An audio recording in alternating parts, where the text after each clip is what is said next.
I'm Elaine Reyes at the United Nations headquarters in New York, and this is UN Insider. Coming up. We need a United Nations that delivers on peace, development, and justice.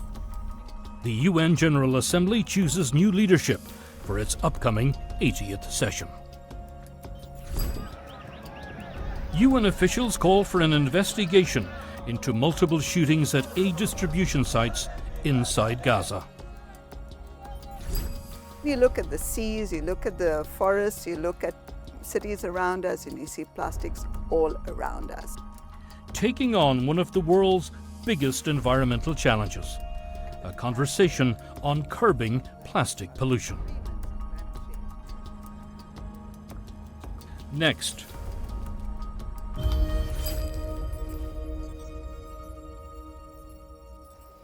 The votes are in for the next president of the UN General Assembly.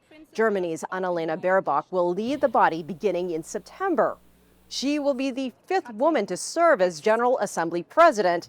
Our common goal is a strong, focused, nimble, and fit-for-purpose organization, one that is capable of realizing its core objectives. More on the new incoming leadership for the General Assembly and new incoming members of the Security Council in a moment.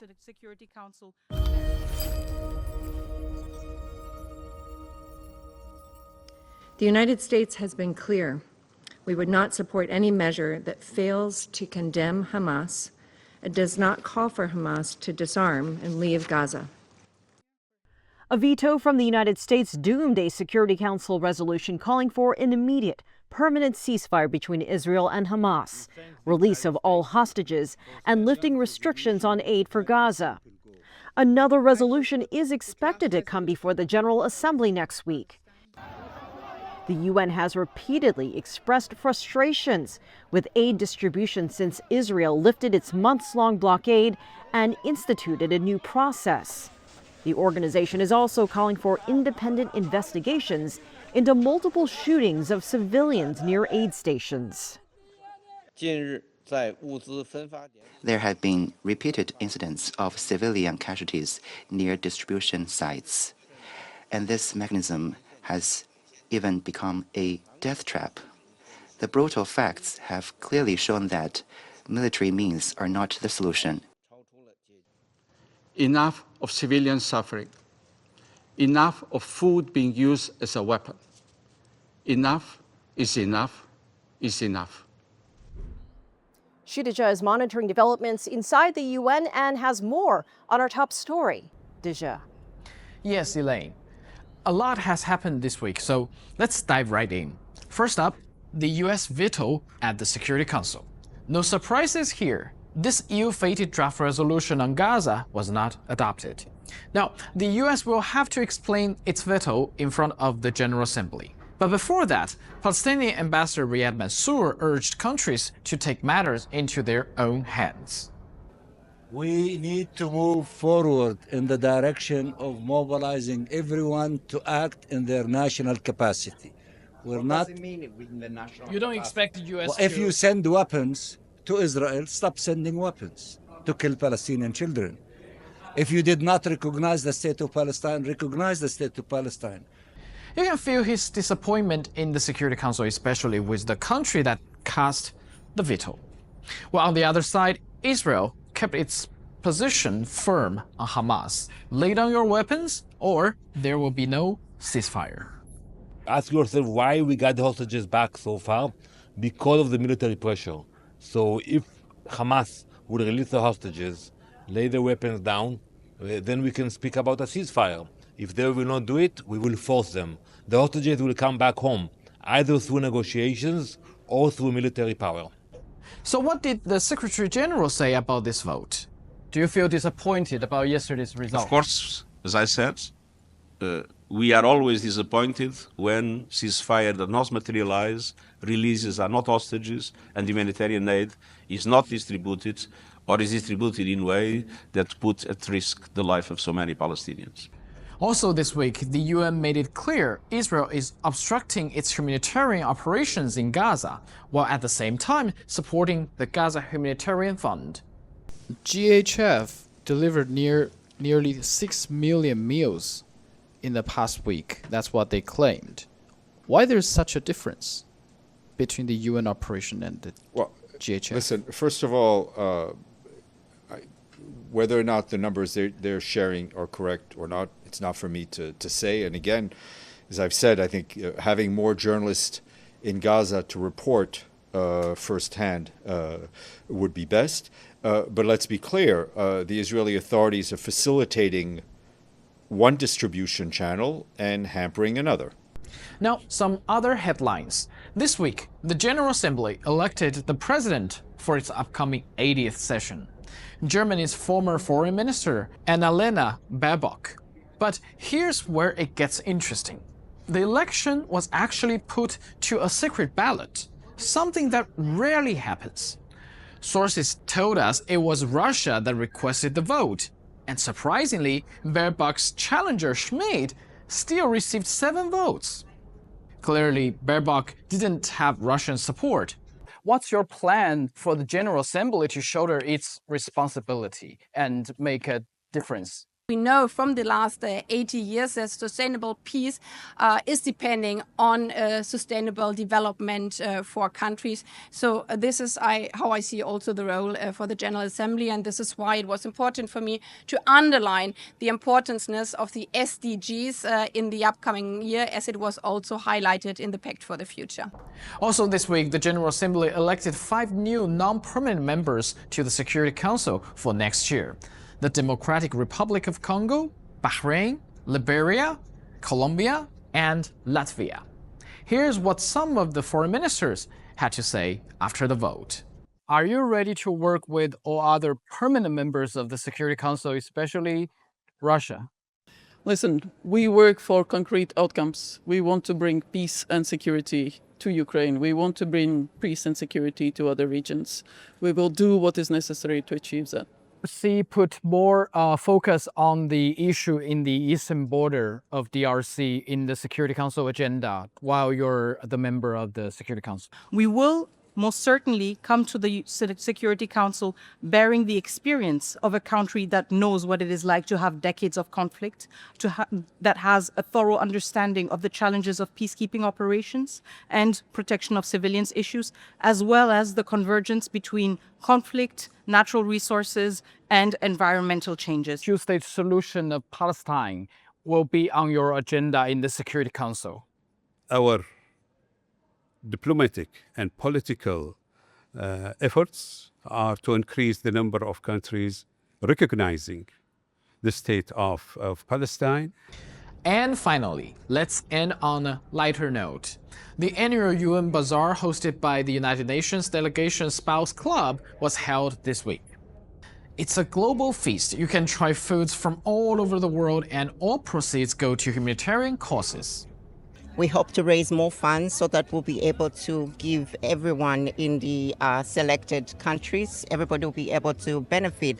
But most of all, we want to show that United Nations is a place for all countries, and we're so glad that we have all the regions represented. Well, that's all from me.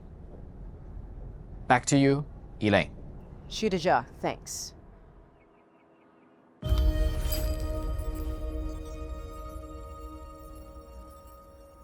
Let's take a look at some of the other issues on the UN's agenda. We are very concerned that the single storm can put hundreds of thousands of people in Haiti again into humanitarian catastrophe and hunger. That's Lola Castro with the World Food Program. The agency says its supplies are rapidly dwindling in the country as the hurricane season begins. Haiti is already one of 5 countries facing catastrophic levels of hunger. We must acknowledge that resilience is a long-term economic necessity, and it does have the best return on investment. Deputy Secretary General Amina Mohammed called for urgent change at the Global Platform for Disaster Risk Reduction. Delegates discussed ways to reduce disaster risks and protect vulnerable communities. UN agencies are trying to stem the tide of a cholera outbreak in Sudan. Nearly 8,000 cases have been reported since January.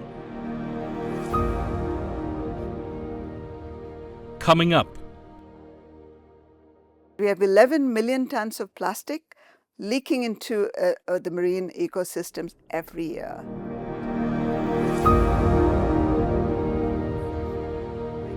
UN Insider.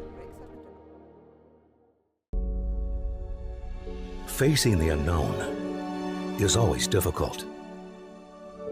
In a world in turmoil, it's easy to lose orientation. But when the storms come, we have to see the possibilities, reinvent, find new opportunities, discover a path forward. CGTN. See the difference.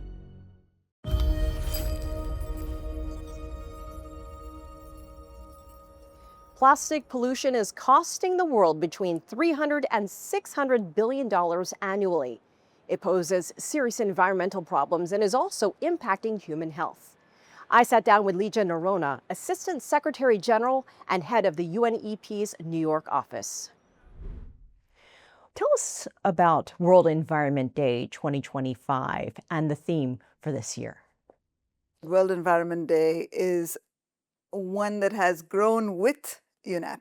The World Environment Day over the years has been very much picking on topics which have grown and in substance and in depth. And the theme of this year is Beat Plastic Pollution. Why beat plastic pollution? You would say, hello, excuse me, plastics is amazing, is fantastic, it helps us so much. But then you look at the seas, you look at the forests, you look at cities around us, and you see plastics all around us. Climate change, as we know, affects all of us. And evidence shows a severe decline in biodiversity and ecosystems.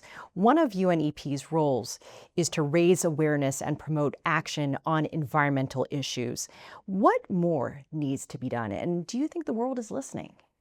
The world is definitely listening. The fact that we have all of these MEAs, multilateral environmental agreements on climate change, on biodiversity, means that the world has come together in order to bring this up.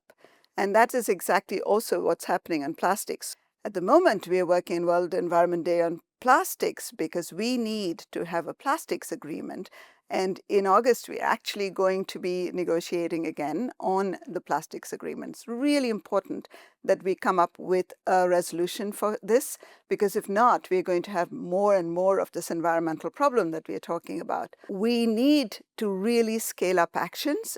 The science is there, the policies are evolving through the multilateral environmental agreements, but then we need actions. I understand you have some numbers you'd like to share with us. Well, I was going to give you numbers on plastics, actually. So in 2025, the world is expected to consume 516 million tons of plastics.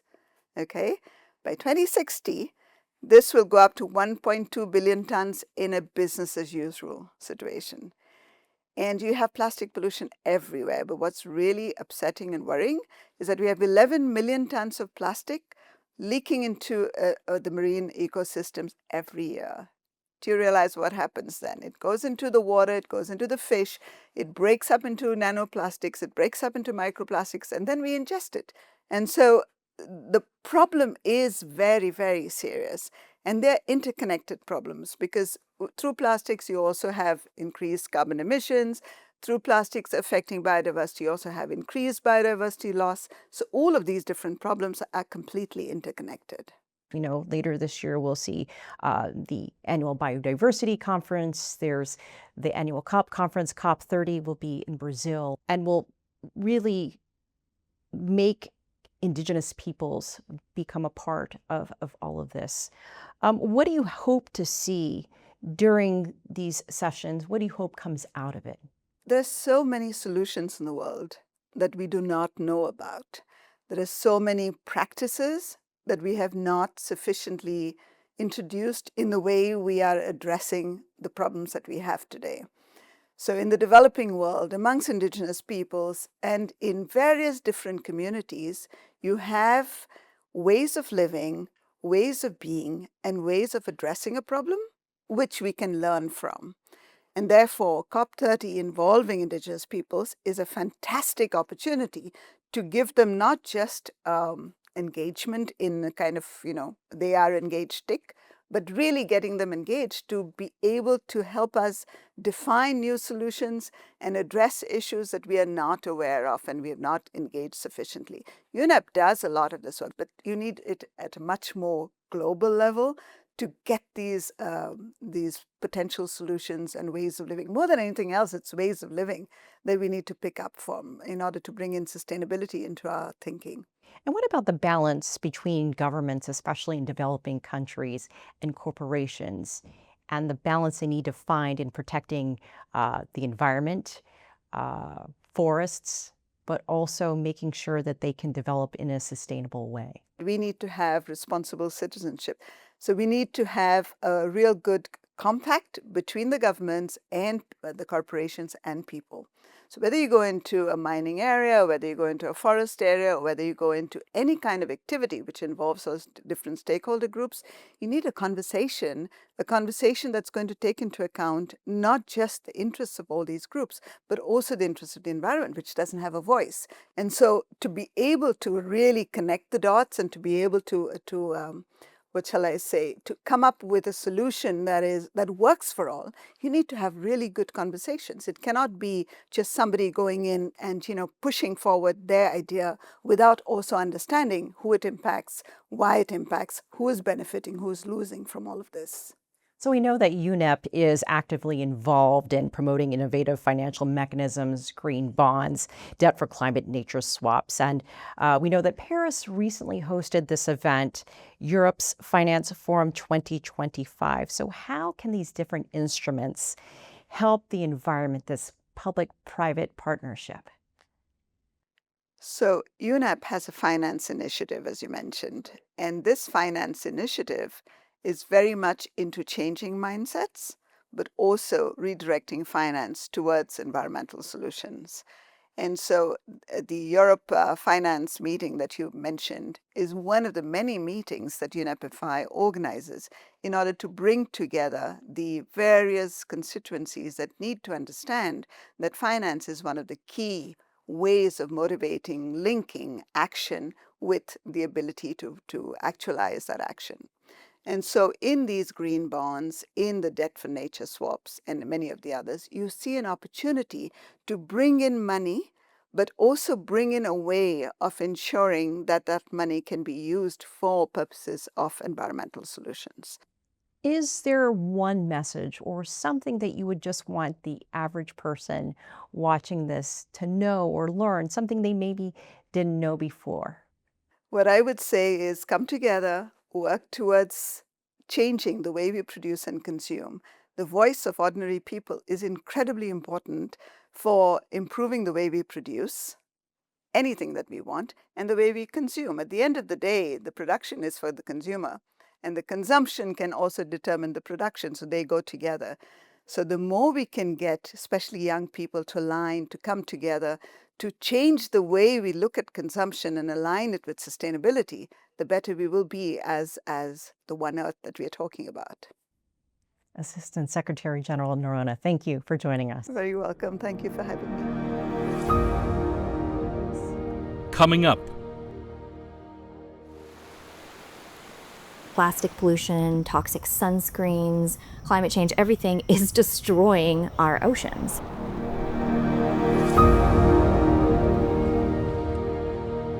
UN Insider.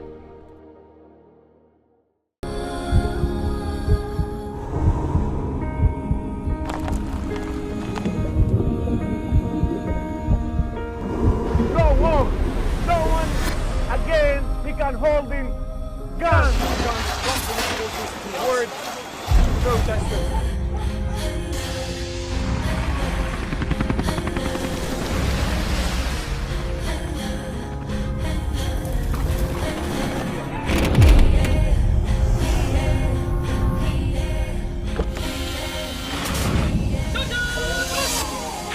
Were you worried about your life at that particular time?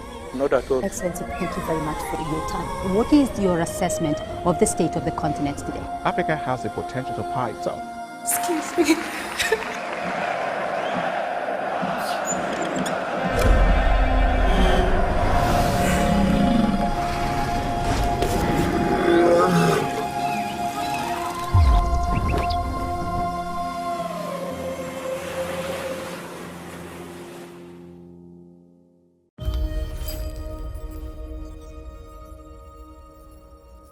Oceans cover more than 70% of the planet.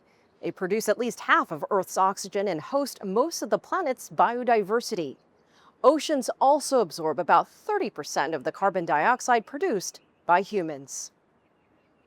Sunday marks World Oceans Day. This year's theme is Wonder, sustaining what sustains us.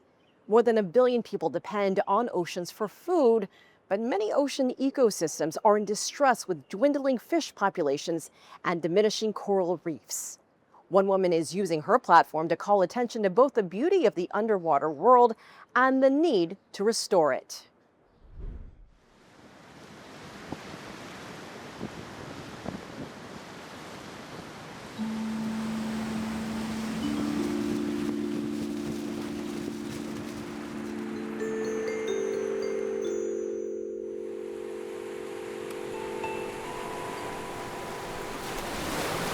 Allison is a surfer, filmmaker, environmentalist, and world traveler who never leaves home without her pink surfboard.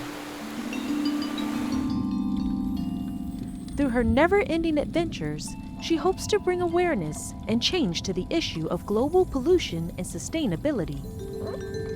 A lot of people call the ocean the rainforest of the sea because it provides most of our world's oxygen.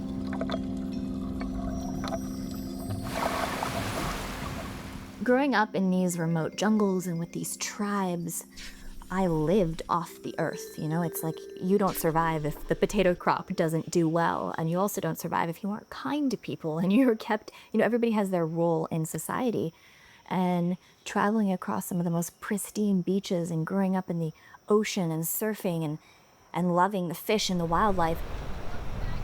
And then now as an adult going back to these places and seeing them plagued by plastic pollution and everybody modernizing and culture just disappearing, it was so shocking to me that it made me want to start my film series. Basing out of my grass shack in Hawaii, I travel the world, sharing secrets of survival, sustainability, and happiness through my Allison's Adventures film series. Allison's Adventures is my film series, and it's basically education through entertainment.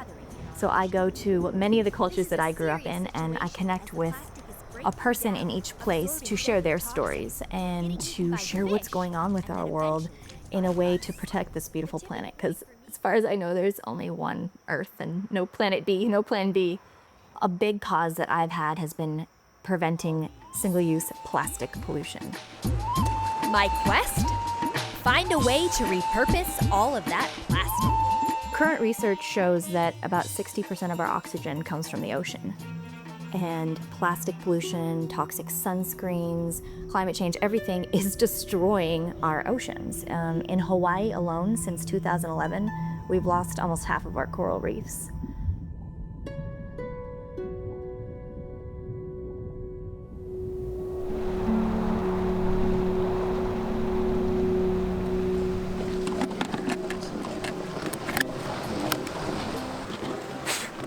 Allison travels the globe with her longtime friend and underwater photographer, Sarah Lee.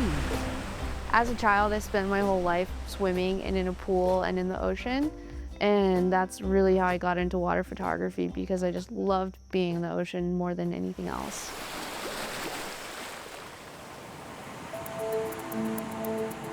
Together, they hope to raise awareness about the pollution that plagues our planet. Look over here! What's been incredible for me working with Sarah is that as two girls with nothing really but a camera and a laptop and our sense of adventure, we've been able to go out there and make huge global change and impact. And I feel, I mean, it does choke me up to think that, you know,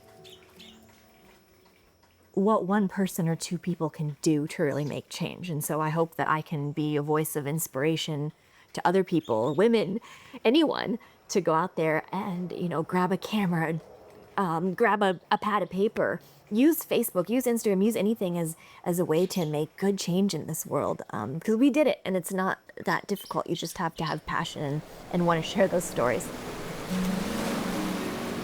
So I'm just forever grateful to Sarah for literally following me around the world and jumping on board with my crazy ideas.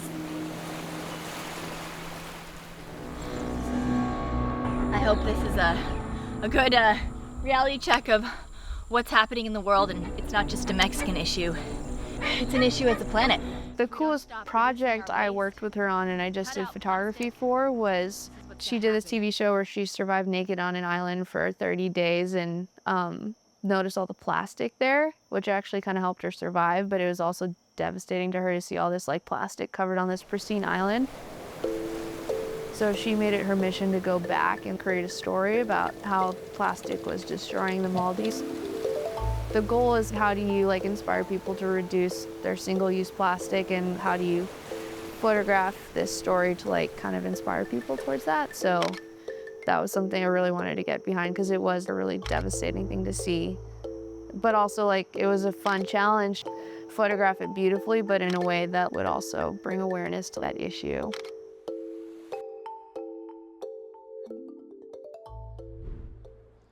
I'm Elaine Reyes at UN headquarters in New York. Thanks for being a UN Insider.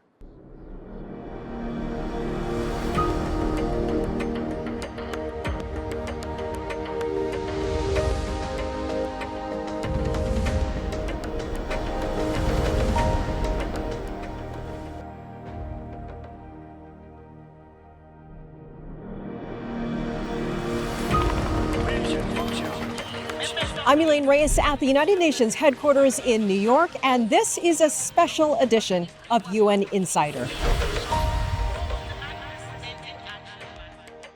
UN Insider serves as an important window for the global audience to better understand multilateral diplomacy. It's very important for the media to cover the United Nations, to seek to understand and tell the story in ways that the average person in the street can understand. I think it's very important that the media should contribute to conveying important messages about the reality of today's challenges. UN Insider has come to the UN, and we at the UN are so grateful to have it here. It is the only dedicated TV program to what is happening in the UN, and it is reaching so many people with, as it says in its title, inside the UN stories. Media plays an important role in providing objective information across the world. We think that media has a strong power of uplifting, what we are trying to convey as messages as developing countries. We need the mobilization of all peoples, of whole government and whole of society, and media can help us to be informed so that we also can make our part.